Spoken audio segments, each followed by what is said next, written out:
Hello বন্ধুরা, আজকে আমি এখানে খাসির মাংসের রেসিপি শেয়ার করতে আসলাম। হলুদ নুন মাখিয়ে আমি মাংসটাকে কুকারে বসিয়ে দিচ্ছি সিদ্ধ করার জন্য। আমরা কষিয়েও রান্না করি আর সিদ্ধ করেও, এভাবে আমি প্রথম দেখলাম রান্না করার কেমন হয়। আমি কষিয়ে সিদ্ধ করি, আজকে আগে সিদ্ধ করে তারপরে কষাবো।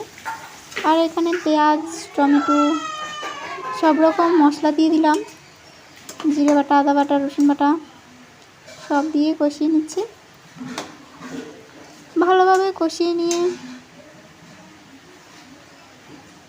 তারপরে সিদ্ধ করা মাংসটুকু দিয়ে দিব আর ভাজা আলুটুকু দিয়ে দিব। ওই মাংসটাকে কষিয়ে জল দিয়ে দিব। আজকে এভাবে শেয়ার করলাম, অন্যদিন কষিয়ে কুকার দিয়ে ওইভাবে শেয়ার করবো। আসলে এক একটা রান্নার এক একটা টেস্ট হয়ে থাকে।